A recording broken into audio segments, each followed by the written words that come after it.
Hey guys, what's up? Welcome to the channel. My name is Tony. This is the 15-Minute Gamer, and today I've been checking out Planet Crafter, which is just released into 1.0 on Steam with 30% off until 24th of April, and it's currently $13.99. Planet Crafter is a space survival open world terraforming crafting game designed for 1 to 10 players. Alter the ecosystem of an inhospitable planet to render it habitable for humanity. Survive, gather resources, and build your base. Then generate oxygen, warmth, and pressure to create a new biosphere. Before we get into it though, don't forget to like and subscribe as my channel edges ever closer to its next target of 15,000 subs. With all that being said, let's move on to gameplay. So I've seen this described as a chilled Subnautica, and I can see why in some ways, but I feel like it sets its own path. So the main point in this game is you are sent to a hostile planet with one mission in mind, and that's to make it habitable. And one of the most amazing things about this game is you do this and you see the planet coming to life. You go from a barren, harsh, horrible wasteland to having clouds, lakes, rivers, plants, and animals. And as you do it, little by little, you see this world coming to life, and it's incredible. To do this, you'll have to survive, obviously, collect resources. So all around the world, splattered around everywhere, are like little bits of resources like iron and silicon and magnesium and so forth. And as you go further and further and further, you'll find more and better resources.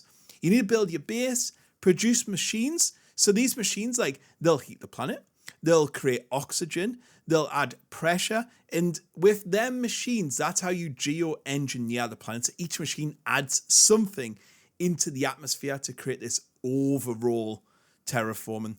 So yeah, like say you put loads of heaters down, it's gonna heat up quicker. That will melt the ice, which means you get more water. See how it works?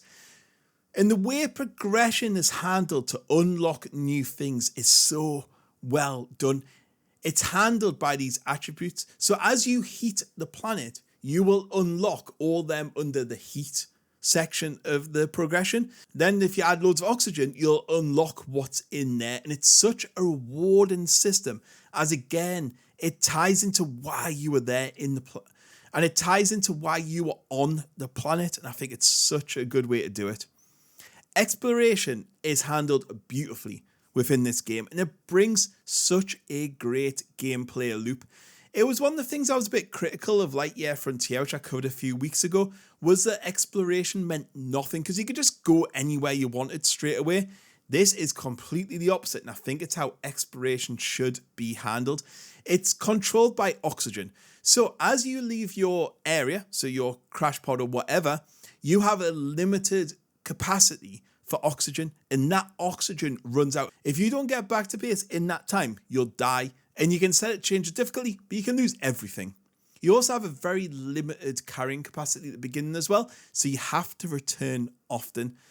And this game has such tense moments where you're just pushing it that bit further to get some resources, and you hear the dreaded like oxygen low, and you're like, oh my god, will I make? And you're like running back to the base and jumping through the door just in time before you die. And I've had so many times like that, and it's so tense.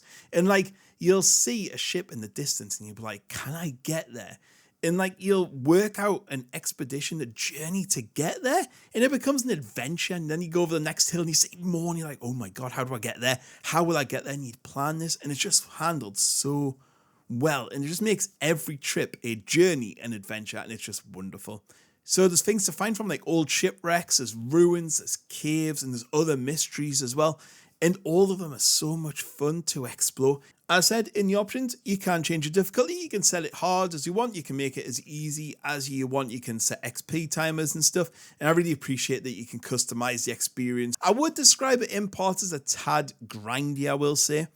You will be waiting a long time for things to happen. I've not had a chance to try the multiplayer yet, but I have a feeling it'll be a lot of fun. That's only came in 1.0, so you can play with up to 10 people. Sounds, graphics, and bugs. Graphics-wise, I would say it doesn't look the best when you first start off. And in fact, when you first start off, because the world is supposed to look rubbish and grimy and yucky. The sky's a funny color. It's great. Blech.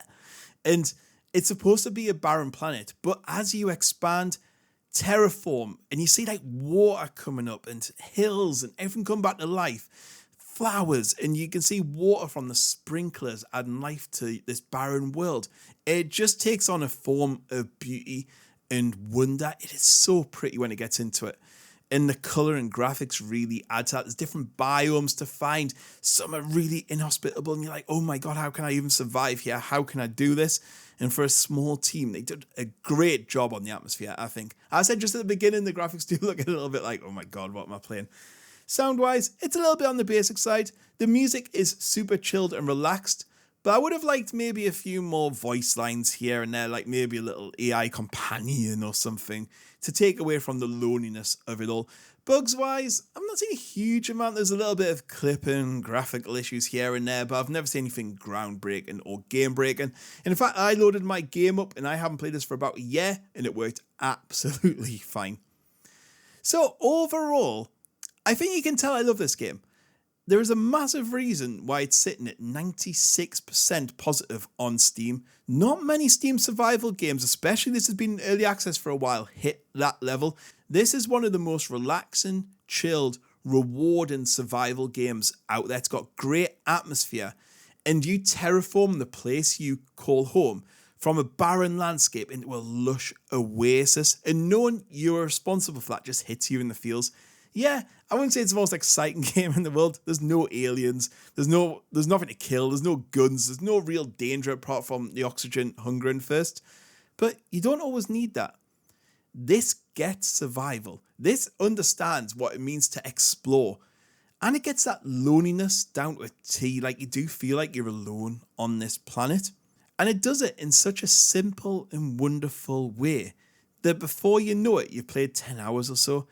This game is just about the journey, and it's just wonderful. I just highly recommend this game. You just have to pick it up if you're into survival games, if you like Subnautica, if you're into any sort of game, and this is just fantastic. I think it's such a great survival game, and it's at a great price too, you know, less than £14 at the moment. Anyway, guys, that's all I have to say. Catch you all later. Goodbye.